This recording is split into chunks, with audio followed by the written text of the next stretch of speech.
일봉의 4등분선을 자동화 시켰는데 이 자동화 시킨 부분을 사용하시는 거는 고점을 갱신한 뒤에 이렇게 눌림을 주는 종목들에 사용을 하실 수가 있을 거예요. 만약에 오늘이 이때다, 고점을 갱신하고 있을 때다 라고 하시면은 어느 정도 하락이 계속해서 일어나는 종목들 중에서 내가 추가 매수를 어디서 할 것인가, 또는 이 부분을 내려가서 횡보가 지속되면 어디서 손절을 할 것인가를 4등분선을 통해서 좀 알아보실 수가 있을 거예요. 네이버 카페에 수식을 올려 놓을 테니까 설정을 잘 하시길 바랍니다.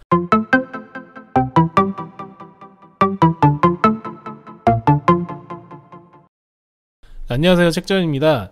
자, 오늘 할 거는요, 분봉의 4등분선을 적용시키는 영상을 한번 만들었었는데요. 오늘은 4등분선을 일봉에 자동으로 만들 수 있는 수식을 한번 만들어 볼까 합니다. 자, 우선은 4등분선을 적용시킨 차트를 한번 볼게요. 기억이 안 나시는 분들은 오른쪽 상위에 제가 지금 띄워 드릴게요. 그 영상을 한번 보시고 오시면 되고요. 지금 이 차트는 분봉의 피보나치와 그리고 4등분선을 겹쳐 놓은 거예요. 그래서 오늘 할 4등분선만 한번 남겨 놓을게요. 그러면 피보나치를 삭제를 하고요. 사실은 분봉에 나타나게 하기 위한 수식은 굉장히 간단해요. 고점, 당일의 고점과 당일의 저점을 넣으면 되거든요. 당일의 고점과 저점 사이에 중심선, 그리고 중심선과 고점 사이에 또 중심선과 저점 사이에 중심, 이렇게 총 4등분을 하기 때문에 이렇게 분봉에 쉽게 나타날 수 있는데, 과연 그러면 일봉에는 어떻게 적용이 될 것인가? 이곳에는 사실 마땅한 고점과 저점이 없죠. 내가 선택을 해야 돼요. 그렇기 때문에 내가 원하는 고점과 내가 원하는 저점을 찍어줘야 돼요. 이 자동화는 굉장히 까다롭습니다. 내가 원하는 고점이 아닌 고점이 찍힐 수도 있고요, 저점을 찍을 수도 있어요.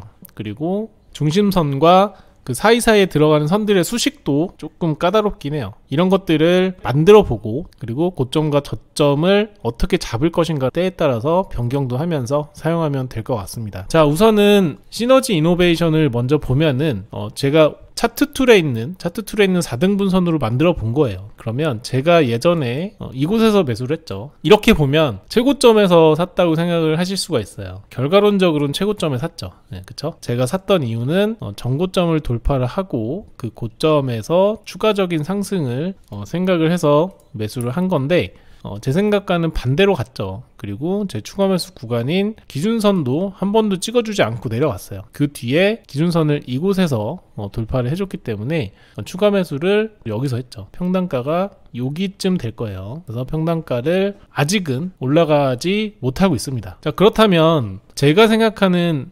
기준선이 닿지 않았을 이런 경우에는 도대체 어떻게 추가 매수를 할 것인가? 마냥 마이너스 40%까지 내려가는 거를 보고만 있을 것인가? 다시 50%를 상승시킬 때도 가만히 보고 있을 것인가? 과연 다른 추가 매수 타점 또는 손절 타점은 어떻게 잡을 수 있을 것인가? 이런 것들을 4등분선으로 어느 정도는 해결할 수 있기 때문에 한번 그거를 보여드리려고 해요. 자, 4등분선을 만들어 놨죠. 고점, 최고점이죠. 최근의 고점으로 잡고요. 그리고 고점을 만들기 시작한 이 시작 저점을 최저점으로 잡고 자동으로 4등분선이 그어진 상태예요. 자, 우리가 분봉에 이렇게 표기를 한 우리의 매수선은 이 중앙선과 그리고 중앙 아랫선이에요. 이렇게 타점으로 봤는데, 일봉의 타점도 마찬가지로 세 번째 이 박스권을 매수 타점으로도 볼 수도 있겠죠. 그래서 만약에 제가 여기서 매수를 한다고 한다면 이곳 있죠. 이곳을 지금 지지를 해주는 양봉이 일어나거나 아니면 이곳을 지지를 해주는 양봉이 있을 때 매수를 하면 될 것 같습니다. 그럼 여기는 뚫고 내려왔기 때문에 매수 타점이 될 수가 없고요. 2차 매수는 이 부분이 되겠죠. 이 부분이 될 것이고, 다시 한번 상승을 해서 중심선 있죠. 중심선을 뚫어주는 이날 또 추가 매수 3차 매수까지 할 수 있을 거예요.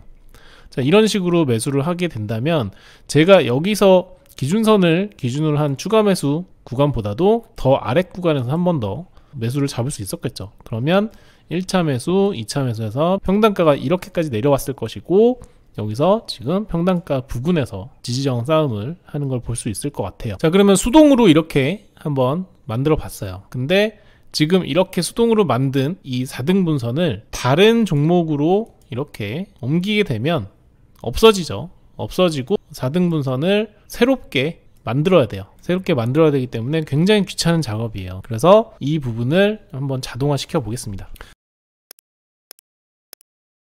자, 우선 지난번에 배우신 거 있죠? 오른쪽 마우스 버튼 누르시고요. 수식 관리자 들어가세요. 수식 관리자 들어가셔서 새로 만들기 하고 저를 따라해 주시기 바랍니다. 지표명은 스윙 1봉 4등분선이라고 저장을 하시고요. 수식 1, 2, 3, 4, 5번이 다 필요해요. 지난번에 만들었던 것과 마찬가지로 수식 1번부터 5번 사이에 다 넣으시면 되는데, 일단 수식 1번엔 고점이고요. 그리고 수식 5번엔 저점이에요.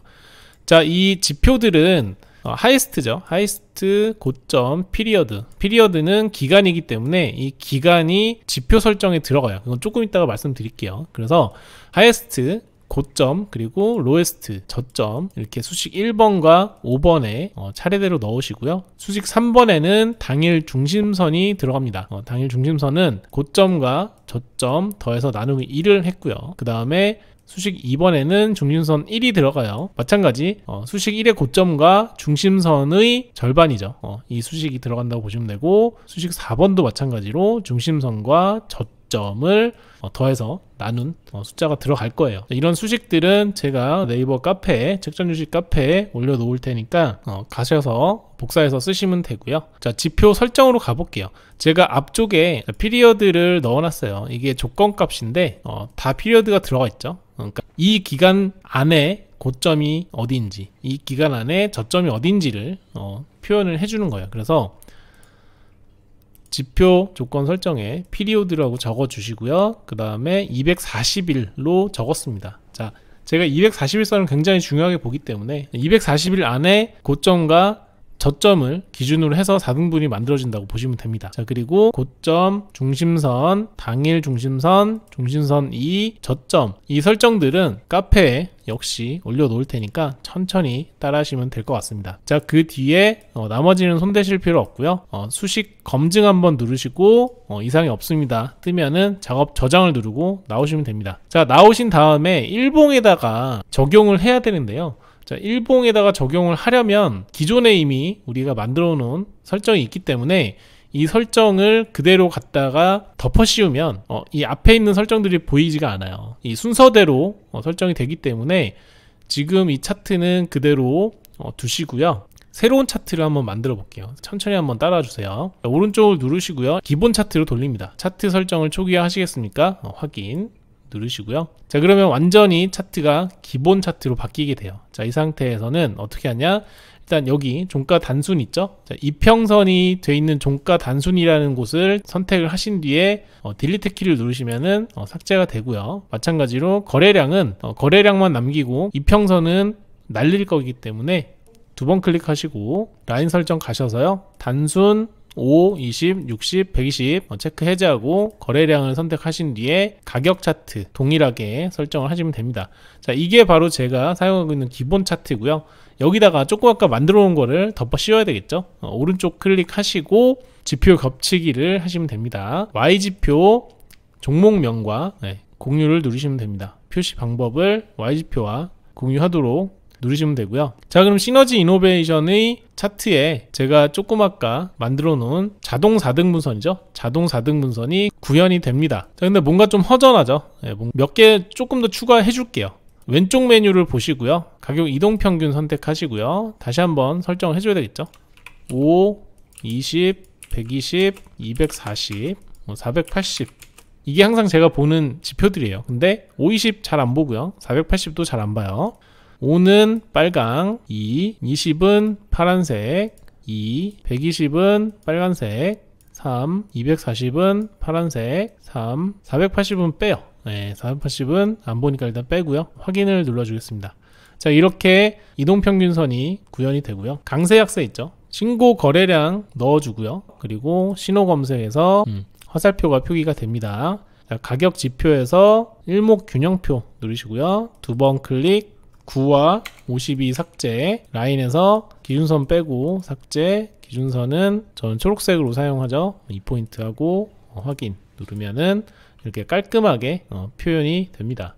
자, 그래서 현재 기준으로 해서 고점이 표현이 되고요. 그리고 저점이 표현이 됩니다. 이 저점은 여기에 저점인 거죠. 그죠? 저점이 여기 표기되고 4등분선이 표기가 됩니다. 그래서 제가 아까 말씀드렸던 수기로 만든 4등분선과 거의 동일한지 볼게요. 자, 여기를 조금 더 디테일하게 한번 만들어 볼게요. 자, 그러면 동일하죠? 네, 잘 만들어졌습니다.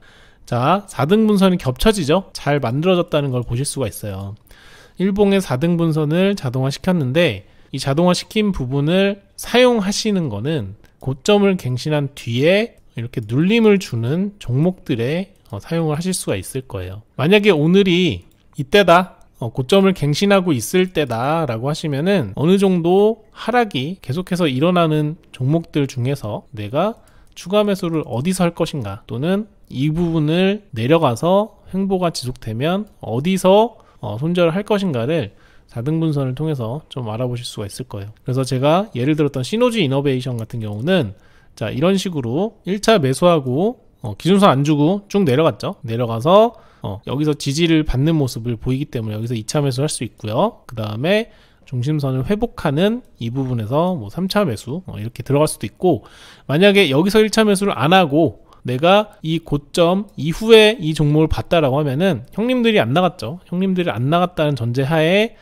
이 부분에서 타점을 여러 개를 가져갈 수도 있고요. 그래서 실질적으로 여기까지 올라가는 퍼센테이지를 노리거나 여기서부터 저점에서 사서 이 한 마디 정도 수익을 노리는, 그래도 24%, 25% 굉장히 큰 거거든요. 다른 종목도 한번 볼게요. 넥슨 GT는 생각보다 차트가 굉장히 복잡하게 나왔네요. 일단은 고점을 여기서부터 본다라고 하면은 사실은 이렇게 봐야 되겠네요. 여기서부터 여기까지로 봐야 될 것 같아요. 자동화 시켜놓은 차트랑은 조금 달라져요. 이런 부분은 두 번 클릭을 하셔서 242일 522일 지금 위쪽에 차트에 표현되고 있는 이 날짜 있죠. 요거대로 바꿔서 한번 표현을 해주면 또 동일하게 들어가는 걸 보실 수가 있을 거예요. 그래서 내가 넥슨 GT를 보고 있었다, 우리 형님들이 매집을 해놓고 안 나가고 계시네, 그러면 여기서 지지할 때 1차 매수, 그리고 뭐 이 부분을 수익을 낼 수도 있고요. 또는 내려갔다 라고 하면은 여기서 매수 대기를 하고 있는데 매수 구간을 주지 않았다, 그러면 이곳을 돌파할 때 살 수도 있고요. 그래서 저는 여기서 샀죠. 여기서 사서 여기서 수익을 내고 나왔죠.